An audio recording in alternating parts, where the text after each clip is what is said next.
Great. So this is working. I already know that. I'm here to present a project we did with KLM. It's called Layover with the Local. Maybe you heard it, maybe you don't, but I'll present this and maybe you understand it afterwards. It's a bit hard to understand, so I'll take you through the steps, and then I'll also have a video. Hopefully you can hear what we're saying in that.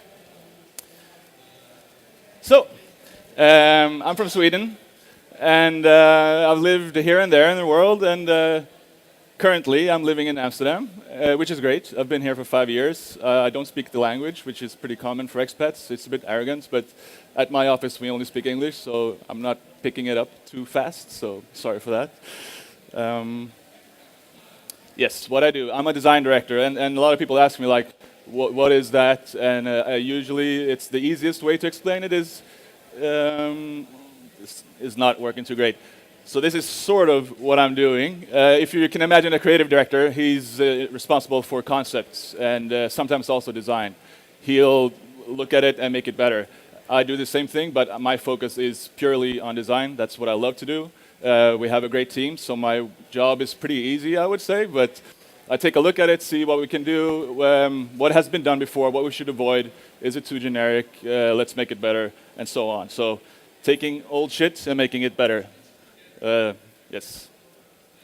This is our office. It's on the opposite side of Central Station in Amsterdam.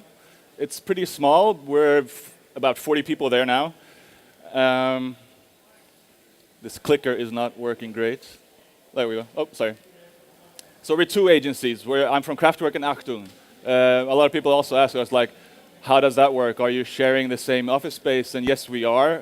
Are you two different companies? No, we're not. Like, we're sitting in the same space and we're just sharing talent. So we have a lot of creatives, and those people do the branded stories, which we'll see. There we go. So Achtung people, they're doing branded stories. We're working with Vodafone. We do TVCs. We do lots for Volkswagen especially. And we also have a design agency, and that's the Kraftwerk part of it. We're both mixed. We work on both sides. And I'm purely design focused, so I tend to be more on the other side. And we do service design. We do branding.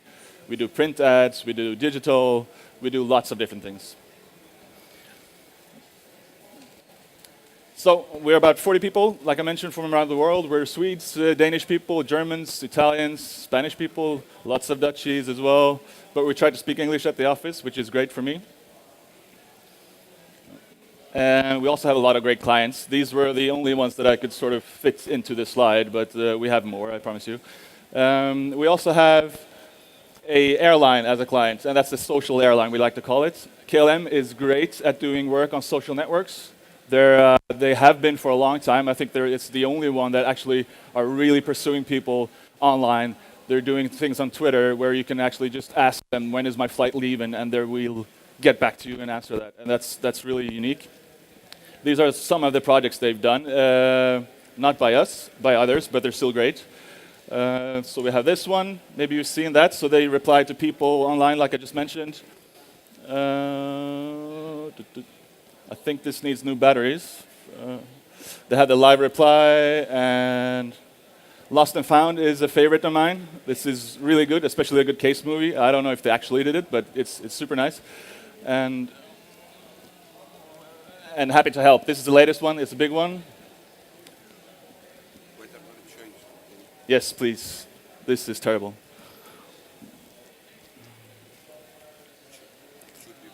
Okay, thank you. So, why I'm here? I'm here to talk about our project called Layover with a Local.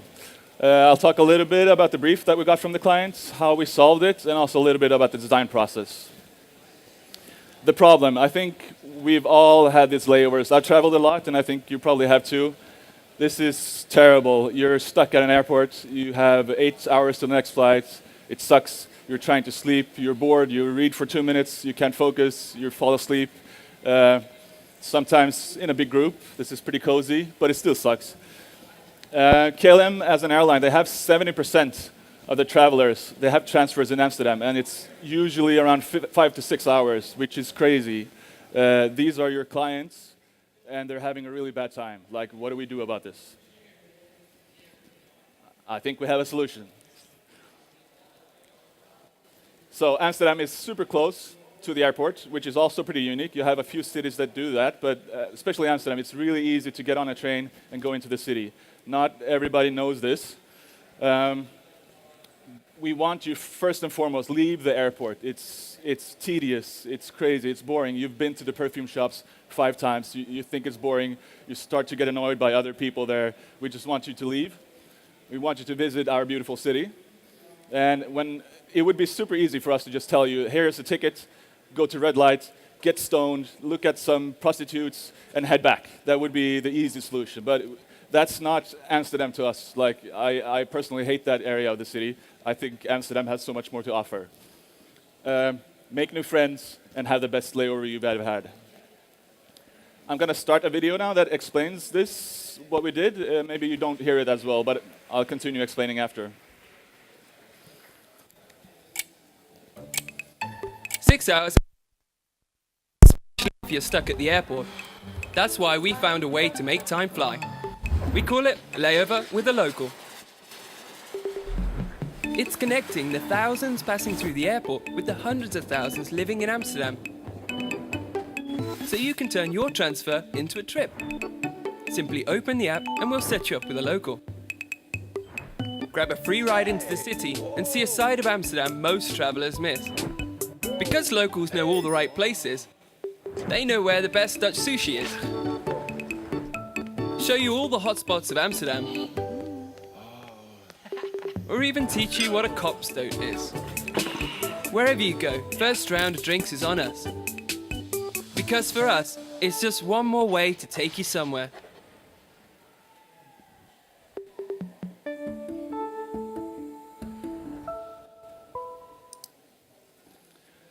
So, how do we do this? Like, we figured we need to recruit people to get them excited about this, and we have channels for that already. We did the video. A lot of people saw it. I think we had 4,000 people signing up for this, including the offline campaign that we also did. So we targeted KLM staff. We have 32,000 in total across the world. They're always traveling. Some end up in Amsterdam, so why not just target them? If they want to meet up somebody in Amsterdam while they're there, they can do that. Otherwise, they can just go asleep. You also have a huge amount of expats, me included. 90,000 in Amsterdam. That's crazy for a size city like Amsterdam. We also have language students, so this is perfect. Like, if you're a Dutch person or from wherever and you want to learn Italian or Spanish, why not meet somebody from there and show them the city the way you see it, and also practice your new language. We also want to avoid this to become like Tinder. The goal is not that you head to your hotel room after this. Like, we want people to talk and meet and find interesting places. So the first thing when you come into the app, you have 2 choices. It's super simple. Just make a choice. You're either a traveler or you're a local. We also ask you to just specify the languages you prefer to speak. So in order, you can add as many as you want, but most people have maybe 1 or 2. And by that, we can sort out a lot of people who you don't want to meet, because you're not going to have anything to say to each other. And also interests. These are super basic, just to get a conversation started. Just so we can have some kind of matchmaking without making this too difficult for people to sign up for. Also, committing. We found out that along the way that people don't want to commit to this maybe because you're meeting a new person, and it feels like a big step for me to say, hey, I'm available at 12 o'clock on Saturdays. That to me feels like a big step to take. So why not just chop it up into 3 parts of the day, and you can just click here. It doesn't say any time at all, like it's morning, afternoon, or evening, and we'll leave it at that. Like, this is your preferred time. Nothing more specific than that. So let's take the first example. So Giuseppe has decided to travel to Canada, for instance, and they always have long layovers in Amsterdam. So he signs up, and he sees this little thing rotates. It's waiting for a local. So we're waiting for a match. That can be seconds, or it can be minutes or hours, depending on how many people we have waiting. At the same time, Joost, the Dutch guy living in Amsterdam, he receives this notification saying, Giuseppe is looking for somebody to meet up with. Do you agree to this? So you'll meet at the central station. The time is already specified because we know when they're going to land and we know roughly when they will be in the city. So it's really easy for us to just set up a meeting point and meet here, do this. He says yes, and blam. They have a connection, and you both get a notification. This is a done deal. The local will then choose a bar that you can go to and just have a drink after that. This is the most important part of the whole thing, I think, because whenever you travel, when you're in a new city, you're really not sure like how long is it going to take me to get to the city, and especially back is really crazy because you need to know like how long is it going to take me to get back. Will I need to find my own gate and security and blah, blah, blah. This all we need to take care of and at the right time. So these are the different steps we defined as important. So we need to tell them and guide them throughout the journey. Like these are the ones that are important. These are the ones that you need to hear from us in somehow. So we give them a layover schedule, and this schedule is pretty brief. It's not overly designed either. Like we design the parts that we think are really important, and the rest you can just skip by. But it's all contextual. So we know roughly when you will be in the city, we know roughly when you will be at the bar, and we know exactly when you need to head back.